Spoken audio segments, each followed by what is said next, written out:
Hello everybody, how's it going? So welcome to my review of One Piece chapter 1077. Another chapter goes by without a reveal of Stella, and let's get right into it. The cover page, this was a Vinsmoke cover story, so I'm going to get any information when it comes to like the Gorosei and Vegapunk's connection, how Saturn is tied to Vegapunk. So it goes back to Judge and Caesar, and they've stopped arguing and stopped fighting each other, stopped knocking lumps on one another, and they realise Vegapunk was the cause of all this. Meanwhile, probably the funniest part about this, you have EGG and Ranger in the background. Now, is this a clear-cut indicator that this cover story is going to end? Because I kind of want the cover stories where we got the reveal of Aokiji and Pudding being captured by Blackbeard. Those are the cover stories I kind of want to get, unless we actually get something of substance when it comes to Vegapunk and the Gorosei.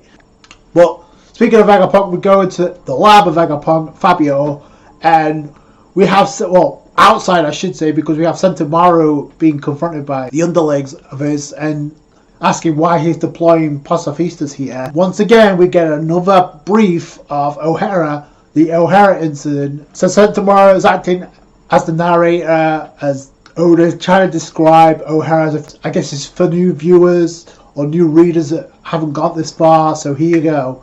So if you forgot what happened, here's a refresher. Either way, they keep on teasing that something just like it is on its way, because we know Kizaru and Saturn, 100 warships are heading their way.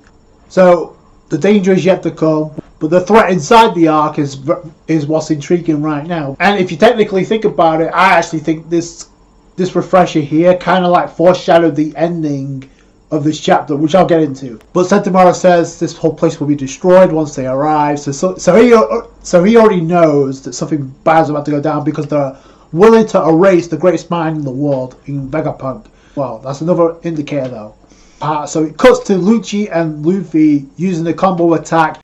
Lucci using the Yellow Lotus, and it's obviously some time has passed, because both Zoro and Luffy look like they've taken some damage. And Luffy in Gear 4 uses Kangan to strike Seraphim Kuma, which doesn't really do much, and as Kaku and Zoro use their combo attack, it's pretty epic, but it still didn't get the job done. Like, they're still standing, and even Luffy's like, yeah, what the hell, they're getting up way too easily. They're like durable like Kaido.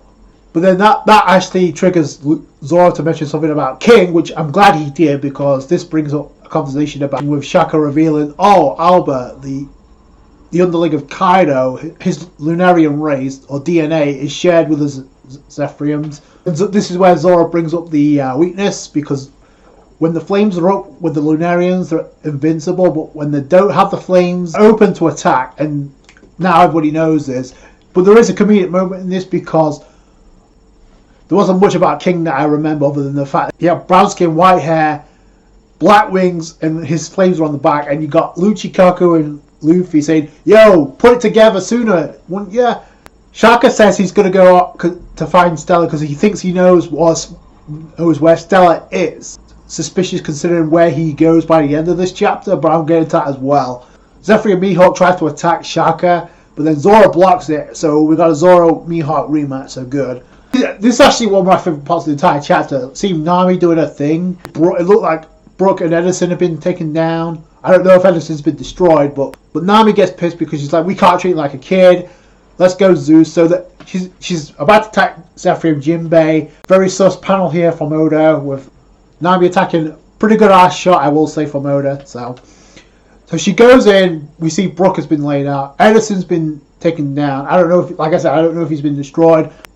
While Nami's about to attack unleash Zeus, Nami's like, he's definitely a kid, he's not cute at all. While she's about to attack, she's having hesitation, because number one, he looks like Jinbei, and number two, he resembles a kid. So I like this from Nami. We got this, the last time we got this from Nami, it was kind of a similar deal. I said it's because he looked like a kid, and Nami still attacked anyway. Outside of looking to attack Ulti, we really didn't get this side of her.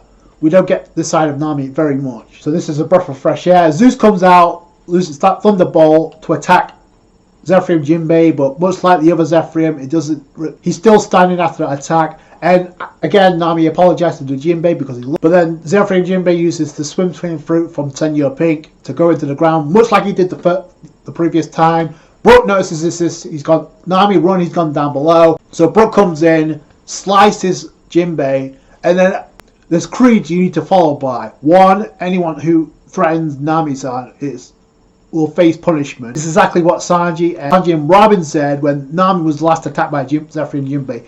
And the other decree is anyone who makes her scream, here comes Sanji with Jumbo, strike. So that was actually pretty cool.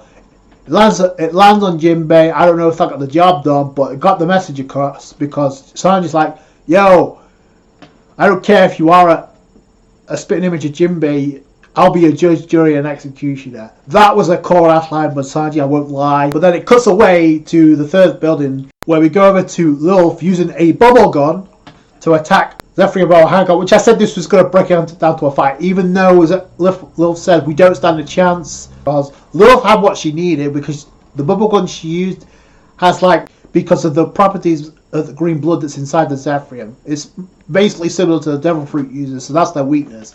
So the bubble gun's a smart move. It leaves Boa Hancock vulnerable because she's acting like an innocent child when she's struck by this thing, and it's actually working because Frankie's about to come in, and then out of nowhere, Boa Hancock actually recovers quickly and actually kicks Frankie. She comes in with a pacifista beam, and she gets ticked off.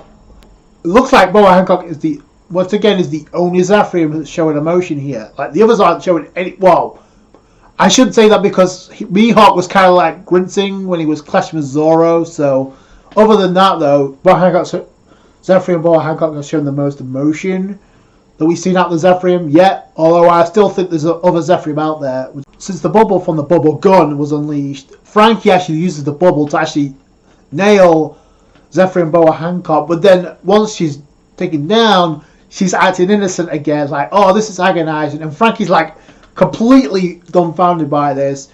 Zephyr and Boa Hancock tricks Frankie and uses a strike to actually partially turn Frankie into stone. Luffy tries to attack again, but Zephyr and Boa Hancock dodges like a boss and then just turns both Usopp and Lilith to stone. Now, I don't know about you guys, but this kind of left a bad taste in my mouth. Because number one, it amounted to Usopp literally doing nothing. And number two, looking at it like an idiot. Because he just stood there and we know Usopp's smarter than this. Lilith and Usopp literally got turned into stone. And then it cuts away immediately to where Shaka goes to the containment area where Vegapunk and the rest of the CP0 agents have been, that we saw, locked up in the previous chapter. He arrives, but it doesn't last long. But Shaka says, I thought it can't be you Cypherpole agents. I thought you would come and gone ages ago. So he doesn't know what's going on either, which was the cue for the mysterious assailant to pull out a pistol and actually shoot Shaka in the head. So I don't know if that helmet is going to do anything, but it looked like it hit big time. So this mysterious assailant has a gun, shoots Shaka to end the chapter. I don't know if Shaka's actually dead, because we still literally saw this with Sentomaru got pierced by one of Lucci's attacks and Sentomaru survived. So I don't know if it's going to be pretty difficult for him to come back from this one, because he got literally shot through the brain. So we'll have to wait and see. But yeah, there's a mysterious assailant carrying a gun, so that's a problem. At the beginning of the chapter, we literally got another refresher course about O'Hara, about that O'Hara incident. This has been the second chapter in a row, and I don't know how many multiple chapters. We literally got this in chapter 1066, being foreshadowed for Robin to reunite with Sol on Elbaf. So, but Oda has made it a point to keep planting this in our heads that something similar to what happened on O'Hara with their Buster Call is most likely going to happen here, because they're literally trying to wipe out Vegapunk. And that was pretty much the prelude to the ending of this chapter, because if you remember, Professor Clover ended up getting shot by Cypherpole back when the Gorosei were in communication with him. She said, we can't let you search in the void history, so off you go. So that's literally the catalyst for what happened with the Buster Call. It started there. I can't help it find it suspicious. It starts with a gun, which this could be Cypherpole related, because members, like I said, Cypherpole do have a history of using guns.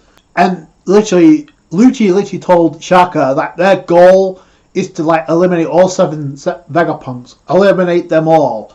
So why is Vegapunk being captured instead of being shot? Because Shaka said that he knew where Stella was, and the next time we see him, it's literally in this containment area where Vegapunk is captured. Very suspicious. It could be just a red herring from Oda just to keep us thinking, but I don't know why it wouldn't be anyone but Stella at this point. I don't know why Stella would be someone new if you're trying to hide him this long. If you're trying to hide that identity this long, it wouldn't. Like I said in the last review, it wouldn't hit as much if it was somebody we didn't know. And with this, or Stella may not be the assailant after all, and maybe he's been taken, maybe he or she have been taken out because we still don't know. This ending of this chapter solidifies one thing to me crystal clear. I don't know what happened to Bonney. I don't know if she got attacked as well when Vegapunk disappeared and got captured. But we haven't seen Bonney since she was looking at inside the memories of Kuma. That's the last time we saw her. So why wasn't she captured, or was she shot too? Or is Jory Bonney gonna find out what happened about her dad's past and then make a decision? And Bonney's the one to not only free Vegapunk and actually, but help out the Straw Hats too, because there was something that Vegapunk stated when Cypherpole was at the height of the invasion when they first arrived. Vegapunk said, "If I don't think I gave something to you, something," but then he got kind of cut short because he had regrets about not telling Bonney the truth because he couldn't. But we need to find out why he couldn't through Kuma's memories. What was so bad about that? And Oda's done a phenomenal job with the way he's handled Bonney so far. So I kind of think that maybe Bonney has something to do with the solution to this, because who else at this point? Because right now Luffy, Lucci, and Zoro and Kako are tied up. I don't find it a coincidence that another reference to O'Hara was made and we didn't get to see Robin in this chapter. So I think the discovery she made could also have a key factor. What she said about organoids could play a role in this as well. I still believe that. So we'll have to wait and see this. Like I said, it's not cut and dry when it comes to Oda and this mystery, so I like that. So I get the feeling that because it literally cut away real quick, that either Frankie, because we did get to see if Frankie was fully turned to stone. He was turning into stone, but we didn't see if he actually got turned fully to stone. Real quick, and it cuts to Usopp and Lilith being turned to stone. So maybe he's still able to do something, or because the bubble gun was used, maybe Jinbei could show up because of what we saw on Wano. Jinbei using the water that Raizo used and stored in a scroll and used that to almost drown the devil fruit users back in Onigashima. You remember that? So maybe he could do something similar here. Because we saw Sanji literally go to where Nami was at against Zephyr and Jinbei. So maybe it's something similar where Jinbei shows up to help out Frankie, Usopp, and Lilith. I didn't like the way that Usopp was handled in this chapter, because we know Usopp's a lot smarter than this, and he just stood there and literally did nothing. Especially after what happened with Onigashima. Like, you talk about some of the characters who got shafted in Wano, like Usopp's up there, literally closer and closer to Elbaf. So not really a good look. This chapter was fine. It was like kind of like building you up on the suspense of who's behind all this, and now he's got a pistol, or he or she has a pistol. So we don't know, but I'm guessing sooner rather than later we're going to get the reveal, and it's probably going to blow our minds much like it did Shaka's mind in this chapter. So that's going to do it. Thank you guys so much for watching. Like the review if you did, a thumbs up. I appreciate that. Subscribe to the channel for more One Piece. Catch you guys later. Thanks guys. Bye.